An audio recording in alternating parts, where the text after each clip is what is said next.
तो hello everyone, welcome back to my YouTube channel. This is me Harshita Rathore as a GDS BPM post office में job कर रही हूँ। तो गाइस, आज के इस वीडियो में मैं आप सबके साथ शेयर करूंगी कि मेरी लास्ट मंथ की सैलरी कितनी थी, ऑल्सो मुझे कमीशन क्या क्या मिला था, क्योंकि काफी कमेंट्स आए थे and I had said them कि मैं इसके रिगार्डिंग वीडियो बना के शेयर करूंगी। So this video is specially for that. बाकी इसके अलावा मैं आपको टीडी पे कमीशन कितना मिलता है, आरपीएलआई पीएलआई पे कितना मिलता है, ऑल्सो आईपीबी के वर्क पे डिफरेंट काइंड ऑफ वर्क्स के लिए आपको कितना कितना इंसेंटिव मिलता है, वो सारी चीजें शेयर करूंगी। तो गाइस, एज यू नो कि अगर आप एज अ बीपीएम मतलब ब्रांच पोस्ट मास्टर ज्वाइन करते हो या जॉब कर रहे हो पहले से, तो आपको पता होगा कि आईपीबी का कुछ इंसेंटिव मिलता है, टीडी करने पर उन्हें मिलता है, या फिर जो आप इंश्योरेंस करते हो आरपीएलआई या पीएलआई, उस पर भी आपको कुछ कमीशन मिलता है, जिसके बारे में हम डिस्कस करेंगे।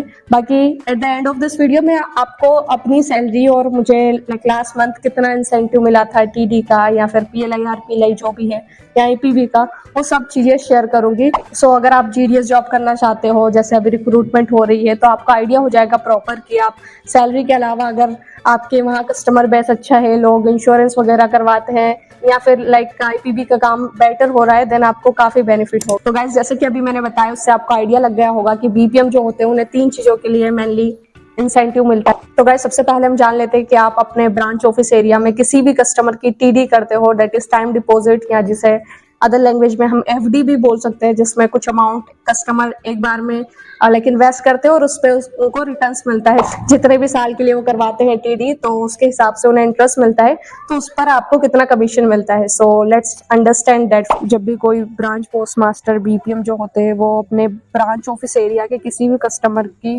टीडी करते हैं, लाइक कोई भी कस्टमर फिक्स डिपॉजिट करता है कुछ भी नंबर ऑफ अमाउंट, तो उस पर बीपीएम को कमीशन मिलता है। लाइक अगर कोई कस्टमर 1 साल की टीडी करवाता है तो उस पर बीपीएम को 0.5% का इंटरेस्ट मिलता है। फॉर एग्जाम्पल, अगर किसी कस्टमर ने 1 लाख की टीडी कराई तो उस पे 0.5% उन्हें कमीशन मिलेगा, मतलब 500 रुपए बीपीएम को दिए जाएंगे। वैसे ही अगर हम बात करें 2 साल या 3 साल की टीडी करवाता है कोई कस्टमर, तो उस पे बीपीएम 1% का जो कमीशन है वो क्लेम कर सकते हैं। सेम लाइक दैट 5 साल वाली पे सबसे ज्यादा कमीशन मिलता है। जो कस्टमर्स रहते हैं उन्हें भी, क्योंकि इस पे 7.5% का इंटरेस्ट रेट मिलता है जब कोई भी कस्टमर 5 साल के लिए अपने पैसे को टीडी करवा लेते हैं, और उसी के साथ जो बीपीएम रहते हैं उन्हें 2% का कमीशन मिलता है। सो ये सारा था टीडी कमीशन के बारे में। 1 साल वाली पे 0.5%, 2 या 3 साल वाली पे 1% का, और 5 साल वाली टीडी पे 2% का कमीशन जो बीपीएम रहते हैं वो हर मंथ क्लेम कर सकते हैं, और वो उन्हें अकाउंट ऑफिस से दे दिया जाता है या फिर आपके अकाउंट में क्रेडिट कर दिया जाता है। वैसे ही कमीशन एसबी अकाउंट्स पे भी मिलता है, सेम लाइक दैट। ये जो स्कीम्स रहती है पीएमएसबीवाई या स्पीड पोस्ट वगैरह बुक करते हो, तो उस पर भी आपको कुछ पैसे दिए जाते हैं। बाकी मेजरली जो आपका कमीशन या इंसेंटिव हम बोले वो आता है सिर्फ टीडी के थ्रू, क्योंकि इस पे जो आप रहता है वो मैक्सिमम जो कमीशन रहता है वो क्लेम कर सकते हो। वैसे ऐसे एजेंसीज वगैरह रहती है उसके थ्रू भी आपको कुछ कमीशन मिलता है। बाकी दिस इज ऑल जो पीओएसबी से बीपीएम को कमीशन मिलता है। हाँ, तो गाइस, ऐसा कुछ रहता है आपको टीडी का कमीशन का स्ट्रक्चर। बाकी अभी हम जानते हैं आईपीबी का जब आप काम करते हो तो कैसा क्या इंसेंटिव रहता है उसमें, क्योंकि आप जब आईपीबी का कोई भी अकाउंट खोलते हो, लाइक प्रीमियम अकाउंट, तो उस पर आपको कुछ कमीशन मिलता है। प्लस आप जब कोई भी एक्सीडेंटल इंश्योरेंस करते हो तो उस पर भी आपको कुछ कमीशन या इंसेंटिव हम बोले तो मिलता है। तो सारी चीजों को हम जान लेते हैं अभी। तो गाइस, अगर हम आईपीबी के इंसेंटिव की बात करें तो उसमें अगर आपकी सीएलसी आईडी हो और आप मोबाइल नंबर किसी का अपडेट करते हो तो उसकी 50 रुपए फी रहती है, आपको इंसेंटिव 11 रुपए मिलता है। वही जो बच्चे का आधार बनाना होता है तो फ्री में बनता है, बाकी उसका आपको एज इंसेंटिव 10 रुपए दिए जाते हैं। डिजिटल लाइफ सर्टिफिकेट के लिए 70 रुपए फी रहती है, उस पर 15 रुपए इंसेंटिव मिलता है।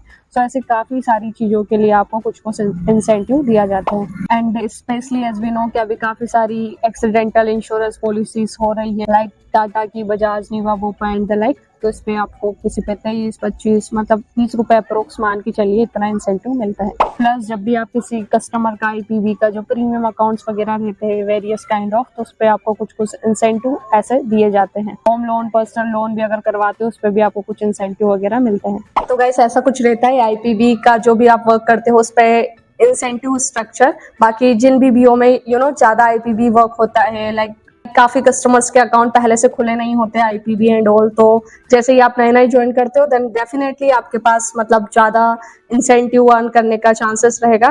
बाकी if you are in the branch office जहाँ पहले से मैक्सिमम कस्टमर जो भी उनके अकाउंट है दूसरे बैंक्स में या फिर पहले से आईपीबी का है, देन आपके वहाँ ट्रांजेक्शन ज्यादा होंगे like withdrawal and deposit and the like, तो उस पर आपको इंसेंटिव नहीं मिलता है। बाकी एपीएस पे आपको 3 रुपए ऐसा कुछ मिलता है जब भी आप किसी कस्टमर का दूसरी बैंक से पैसे विड्रॉल करते हो। सो ऐसा कुछ रहता है। एंड एट द एंड जो तीसरी चीज आपको इंसेंटिव मिलता है वो है पीएलआई एंड आरपीएलआई का, दैट इज इंश्योरेंस। आप जब भी किसी कस्टमर का इंश्योरेंस करते हो तो उस पर भी आपको जो उनके फर्स्ट प्रीमियम रहती है उसके लिए आपको थोड़ा ज्यादा लाइक 10% तक या 7% तक लाइक इंसेंटिव मिलता है। जो भी प्रीमियम आती है कस्टमर्स की उसके बाद आपको 1 या 2% तक मिलता है, तो वो इंसेंटिव भी अलग होता है। तो गाइस अभी हम समझ लेते हैं पीएलआई के इंसेंटिव स्ट्रक्चर के बारे में। सो एज यू नो कि कोई भी अगर इंश्योरेंस आप करते हो एज ए बीपीएम, आपके जो भी एजेंट कोड है उसको लगाते हो, जिसके भी पीएलआई या आरपीएलआई करते हो और उस पर, तो आपको कुछ कमीशन या इंसेंटिव बोले वो मिलता है। लाइक अगर 15 साल तक की करी है आपने तो उस पर फर्स्ट ईयर की जो प्रीमियम रहेगी उस पर आपको 4% का इंसेंटिव मिलेगा। मतलब जितनी भी प्रीमियम आ रही है उसके हिसाब से दिया जाता है। वही 15 साल से ज्यादा की करोगे किसी की पीएलआई तो उस पर 10% का मिलेगा, और अगर 25 साल से ज्यादा की तो आपको 20% का मिलेगा। एंटीसिपेटेड एंडोमेंट एश्योरेंस होता है, ये अगर किसी कस्टमर का करते हो तो इसका कुछ इंसेंटिव स्ट्रक्चर अलग रहता है। बता देती हूँ कि ये जो इंसेंटिव है ना, ये फर्स्ट ईयर प्रीमियम पे मिलता है। मतलब किसी कस्टमर की आपने पीएलआई करी जिसकी प्रीमियम 1000 रुपए है, तो उसका आपको 10% इंसेंटिव, मतलब आपको 100 रुपए हर महीने मिलेंगे 1 साल तक। उसके बाद जो इंसेंटिव आपको मिलेगा 1000 के प्रीमियम पे वो 1% रहेगा। सो ऐसा कुछ रहता है इसका स्ट्रक्चर। वहीं आरपीएलआई के केस में, वो आरपीएलआई करते हो चाहे कोई भी प्लान हो, तो उस पर पहले साल के प्रीमियम पे 10% मिलेगा, उसके बाद 2.5% जो रिन्यूअल प्रीमियम होती है मतलब 1 साल के बाद उस पर 2.5% का इंसेंटिव मिलता है। सो ये ऐसा कुछ रहता है पीएलआई एंड आरपीएलआई का इंसेंटिव स्ट्रक्चर। तो हाँ गाइस, ऐसा कुछ रहता है इंसेंटिव। लाइक आप टीडी का इंसेंटिव ले सकते हो प्लस आईपीवी का एंड आरपीएलआई पीएलआई का। तो ये 3 चीजों से आप एज अ बीपीएम मतलब ब्रांच पोस्ट मास्टर के रूप में एक्स्ट्रा अर्निंग कर सकते हो अपार्ट फ्रॉम योर सैलरी। बाकी लास्ट मंथ मैं आपसे शेयर करती हूँ कि मेरा लाइक टीडी का कमीशन क्या था, क्योंकि पिछले महीने में आई थिंक मैंने कुछ टीडी अकाउंट ओपन किए थे तो उसका मुझे कमीशन मिला था, प्लस आईपीबी का आया था थोड़ा बहुत कमीशन, तो वो मैं शेयर करूंगी plus my salary. So as you know as a BPM आपकी सैलरी लगभग 18,000 होती है। उसके अलावा जो भी कमीशन रहता है वो आपको आपके अकाउंट में क्रेडिट कर दिया जाता है, दैट यू कैन यूज। तो अभी जानते हैं मेरी लाइक लास्ट मंथ का जो भी कमीशन वगैरह था, क्योंकि काफी कॉमेंट्स आते हैं कि आपकी सैलरी प्लस जो भी कमीशन मिलता है वो शेयर कर दीजिए। So the incentive and commission is not too much. मतलब मेरे ब्रांच ऑफिस में इतना ज्यादा वर्कलोड नहीं है कि काफी ज्यादा इंसेंटिव अर्न कर सके। बाकी yes, what ever the incentive I earn last month वो सब चीजें मैं आप सबके साथ शेयर कर देती हूँ। सो मेरा अगस्त मंथ की जो सैलरी थी प्लस इनकम थी उसमें सबसे पहली तो सैलरी होती है, देन सेकेंड आईपीबी का थोड़ा बहुत कमीशन मिला था मुझे लास्ट मंथ, एंड थर्ड मैंने कुछ टीडी करी थी तो उसका कमीशन मिला था। तो ओवरऑल मैंने इन 3 चीजों से अपनी जो इनकम थी वो करी। बाकी एक्स्ट्रा इनकम के रूप में हम आईपीबी और टीडी को देखेंगे अभी। तो सैलरी के बारे में तो आपको पता ही है कि एज अ बीपीएम आपकी सैलरी 12,000 रहती है। मेरा 1 साल हो गया, बाकी इंक्रीमेंट अभी नहीं लगा है, दैट्स वाई वही सैलरी है बेसिक। देन इस पे डीए 50% तो 6,000 रुपये डीए बना है, और ऑफिस मेंटेनेंस के 250 रुपये मिलते हैं, तो 18,250। डीजीआईएस के 50 डिडक्ट हुए, मतलब 18,200 रुपये टेक होम पे थी मेरी। बाकी अभी जानते हैं TD commission.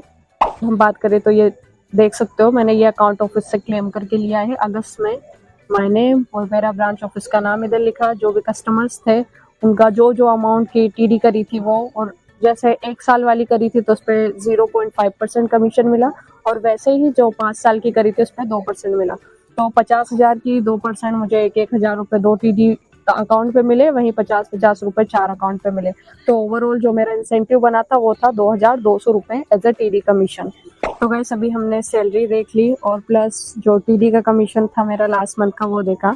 Next is IPB का जो इंसेंटिव आता है वो कितना डाला था मुझे फॉर नंबर ऑफ अकाउंट और कुछ गैप पॉलिसीज हुई थी उसके लिए। तो यू कैन सी 13 सितंबर 2024 में डाला है ये 438 रुपये। I know it's not too much, but जो लास्ट मंथ था उसमें काफ़ी कम अकाउंट्स ओपन हुए थे, एंड मेरे ब्रांच ऑफिस में मैक्सिमम कस्टमर के जो अकाउंट्स है पहले से है, एंड ज़्यादा विड्रॉल एंड डिपॉजिट होता है, इस वजह से आईपीबी का इंसेंटिव 4,038 रुपये डाला है। ओवरऑल हम देखें तो मेरे 18,200 रुपये सैलरी थी, प्लस जो 438 रुपये हमारा आया है आईपीबी का इंसेंटिव, और 2,200 रुपये था टीडी का इंसेंटिव। तो ओवरऑल मेरी जो अगस्त मंथ का इंसेंटिव प्लस सैलरी थी वो था 20,838 रुपये।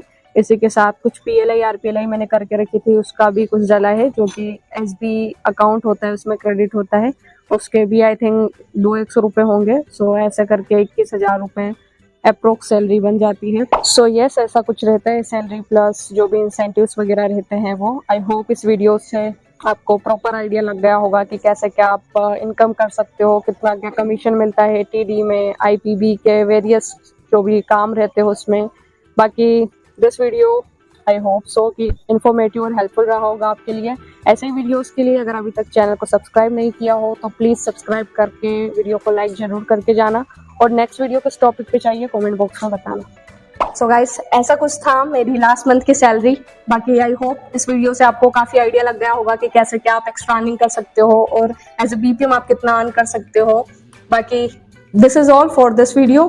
मिलते हैं किसी नए वीडियो में। Till that time, like, subscribe and share and bye.